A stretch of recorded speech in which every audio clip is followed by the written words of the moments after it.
대종경 제5 인과품 4장 인과품 4장 본문을 함께 또 공부해 보겠습니다.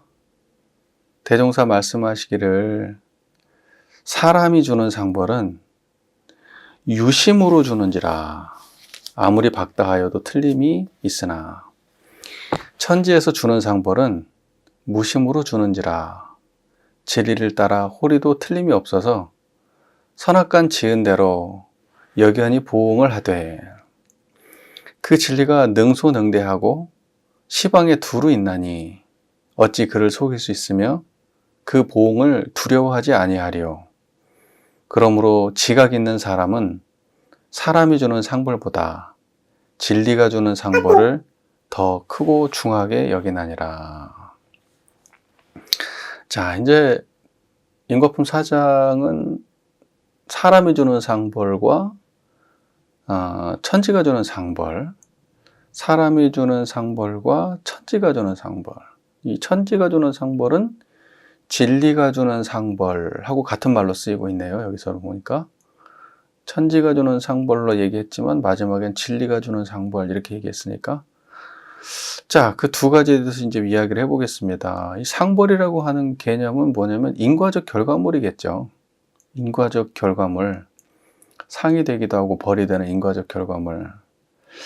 자, 그런데 사람 사이의 관계 안에서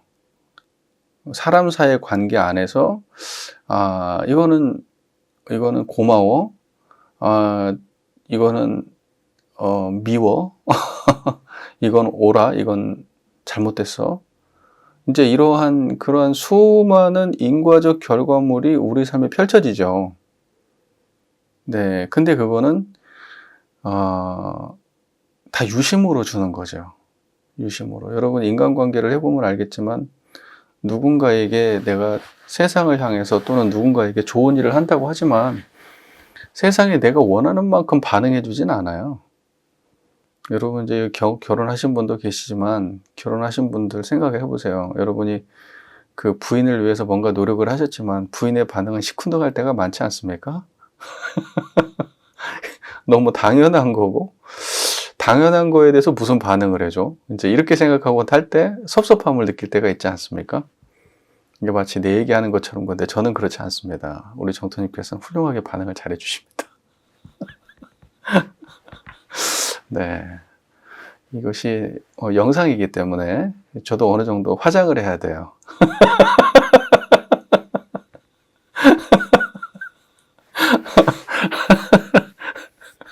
네, 화장을 해야 될 필요가 있기 때문에 제 모든 말을 있는 그대로 믿지 마세요. 네, 하지만 훌륭한 분 맞습니다.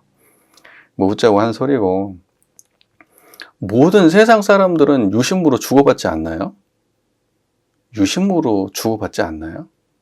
여러분에게 주어지는 모든 거는 유심에서 오는 거 아닌가요? 맞죠? 네, 유심으로 주고받아요. 그 말은 뭐냐면 생멸심을 말하는 거예요. 유심이라고 하는 거는. 유심은 생멸심.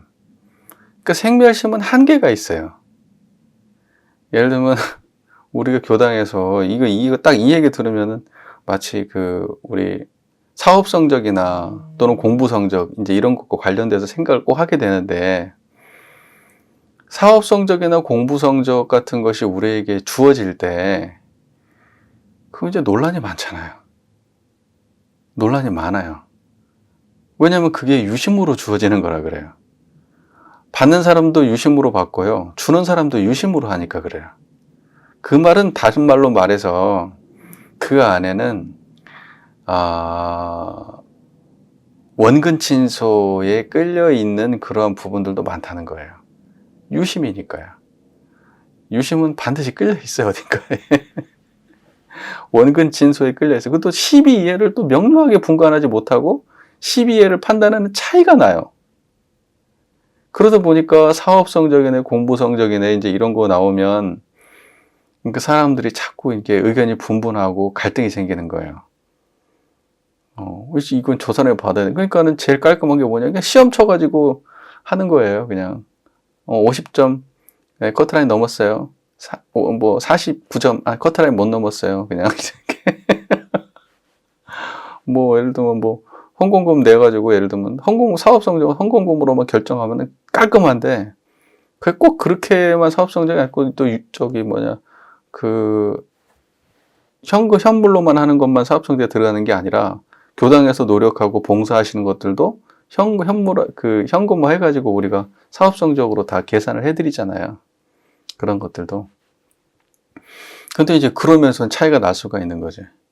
근데 공부는 더더욱이 이제 이거는 너무나 차이가 큰 거지. 이거는 뭐 기준을 알 수가 없을 정도 차이가 큰 거예요. 사실은 굉장히 명료한 건데 어찌 보면 명료할 수 있는데 모르는 사람들끼리 하면은 이 기준이 너무 복잡하죠. 이건 전부 다 유심으로 주는 거라서 그래요. 유심으로 주는 상벌이라. 여기서 못 벗어나요. 다른 길이 없네. 어떡하지?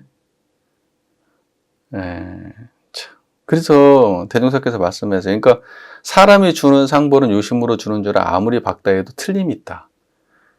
사람이 유심으로 주는 상벌은 틀림이 반드시 있다.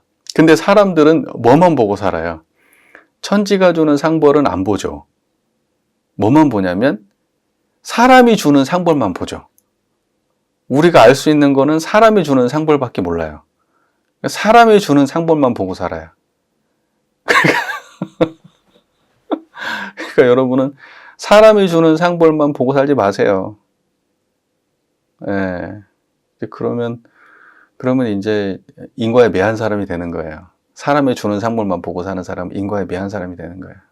자, 제 대종사께서 하시고 싶은 말씀은 두 번째에 더 있지 않을까 싶은데, 천지에서 주는 상벌은 무심으로 주는지라 진리를 따라 호리도 틀림이 없어서 선악간 지은 대로 여견히 보응을 하되.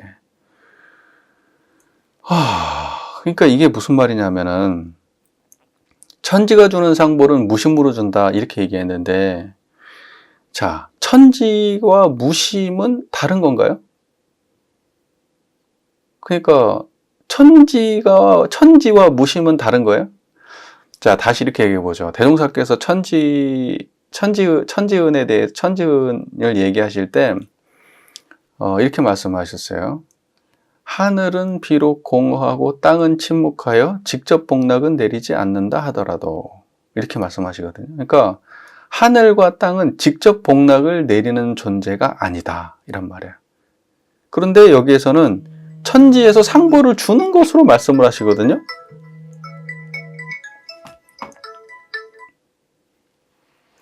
천지에서 상벌을 주는 것으로 말씀하시거든요.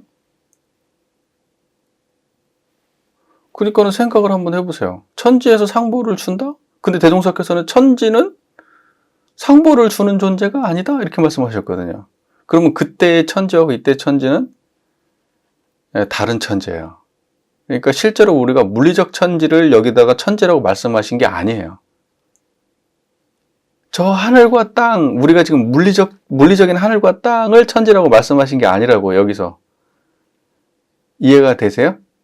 이때의 천지는 우리 마음 심천, 심지의 경지를 말하는 거예요. 심천, 심지. 그리고 그 심천, 심지의 경지는 무심이에요. 무슨 말인지 이해가 되셔야 돼요, 이게. 그래서 천지에서 주는 상벌은 무심으로 준다라고 할 때 그 무심과 천지는 같은 개념이란 말이에요. 같은 개념이에요. 천지에서 주는 상벌은 무심으로 준다 그러니까 천지라는 존재가 있어가지고 천지라고 하는 존재가 나에게 무심의 경지로 무언가 상벌을 준다 이런 게 아니라고요. 그렇게 얘기하면 안 돼요. 이 본문 잘못 이해하게 돼요. 천지를 따로 설정하면 안 돼요. 그리고 따로 설정한 천지 중에서도 만약에 물리적 천지다 그러면 이거는 무상한 천지예요. 물리적 천지는 무상한 천지라고요. 사람에 따라 다르게 펼쳐지는 무상한 천지예요. 물리적 천지는. 이해가 잘 되세요? 뭐 안 되면 어쩔 수 없어. 될 때까지 뭐 알아서 꼭 연마들 해보시고. 그 무심의 경지를 천지라고 하는 거예요. 그래서 누가 따로 하늘에서 주는 건 없다고요. 원불교 그렇게 해석하면 안 돼요. 천지은도 그렇게 해석하면 안 돼요. 예, 하늘은 우리에게 직접 복락을 내리지 않는다고 천지에 써 있어요. 거기에 써 있다고.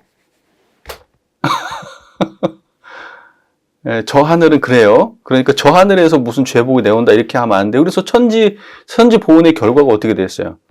천지 같은 위력과 천지 같은 수명과 일월 같은 밝음을 얻어 천지와 내가 하나 되는 천인 합의를 말씀하고 계시거든요.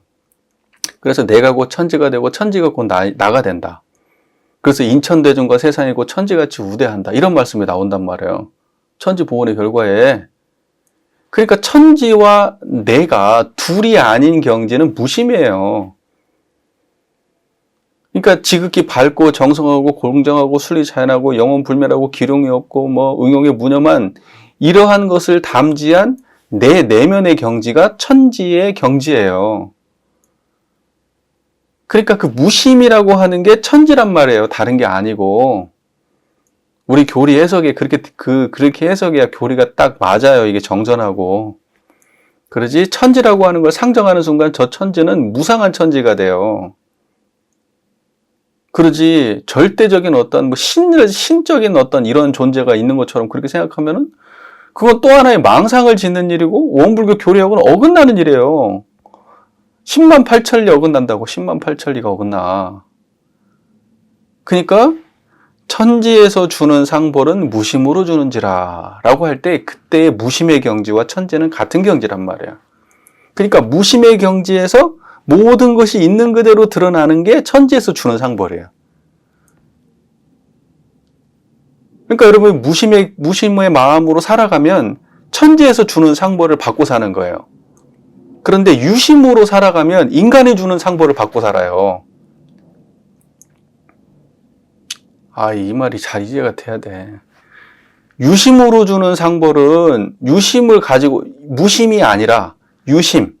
바라는 마음, 지었다는 생각, 무슨 뭐 놓았다는 생각, 뭐 좋다는 생각, 안 좋다는 생각, 이익이라는 생각, 손해라는 생각, 이러한 생각으로 살아가는 사람은 유심으로 주는 상벌만 받게 돼요.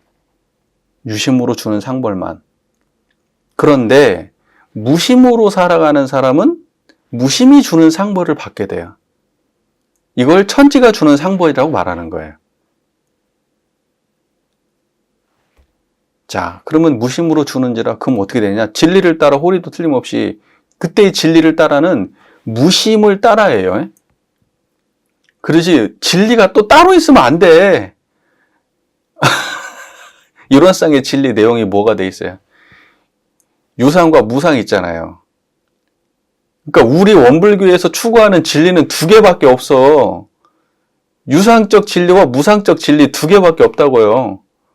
유상하고 무상의 진리 말고 원불교에서는 다른 진리를 말하는 게 아니야. 이름을 다른 진리를 붙였다고 하더라도 그거는 이론상 서문에서 말씀하시는 유상과 무상의 진리 안쪽에 있는 거지 그거 바깥쪽에 따로 존재하는 어떠한 진리가 따로 있는 게 아니에요. 이거 오해하시면 안 돼요. 그러니까 자꾸 법문이 어긋나는 거예요. 그런 걸 오해하게 되면.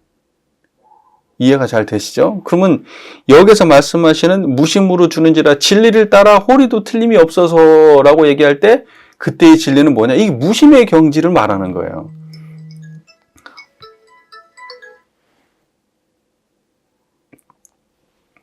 무심의 경지를 말하는 거예요. 그 무심의 경지를 따라서 호리도 틀림이 없는 거예요.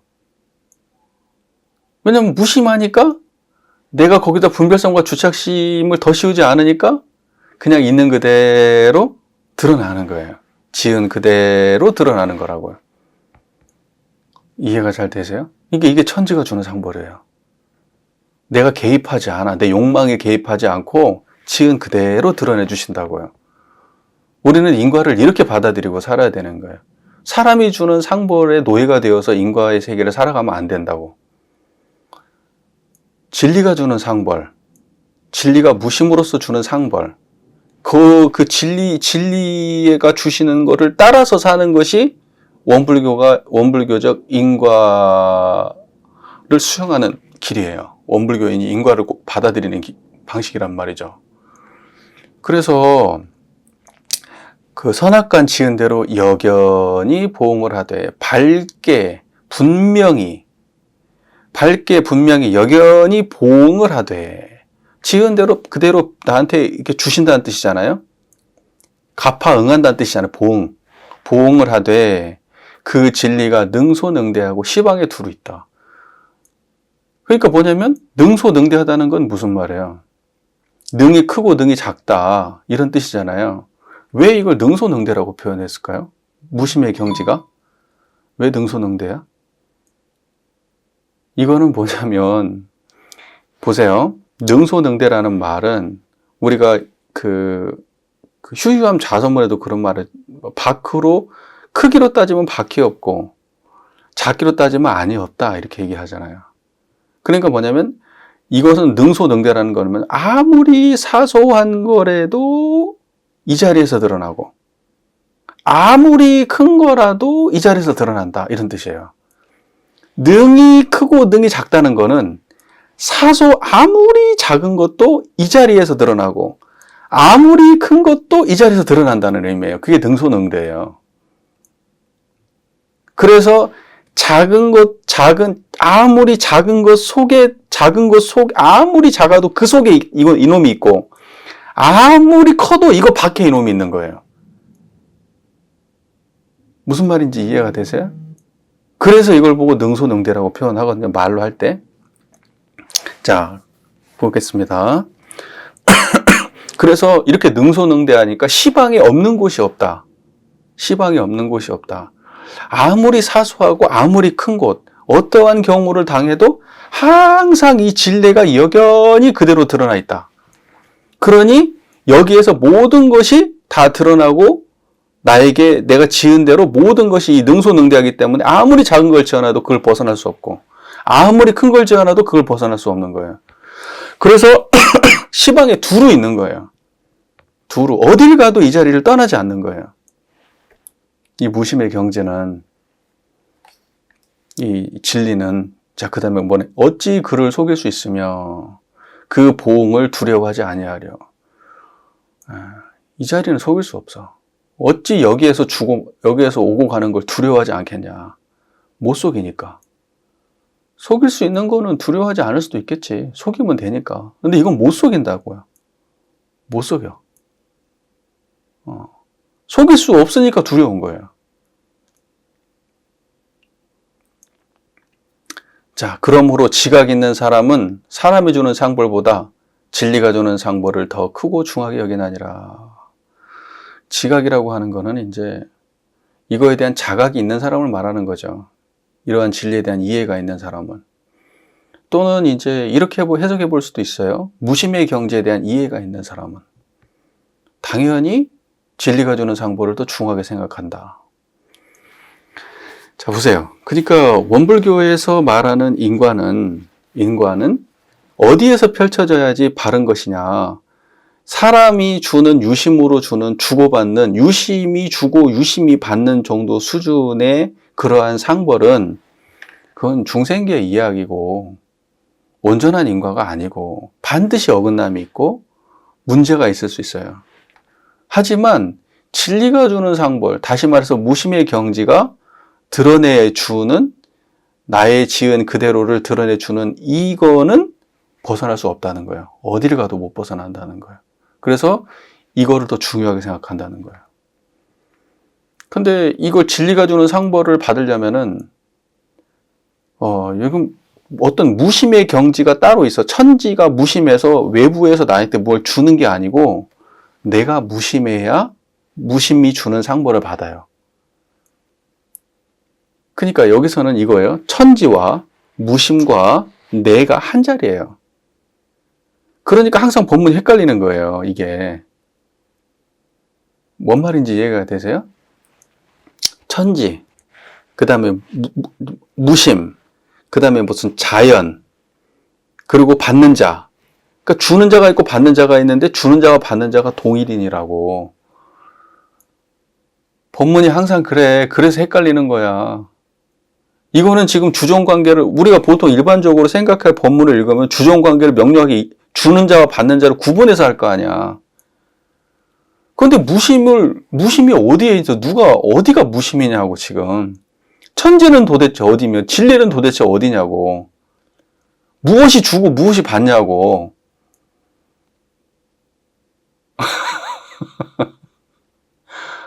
무슨 말인지 이해가 되시면 되고 안 되면 어쩔 수 없고.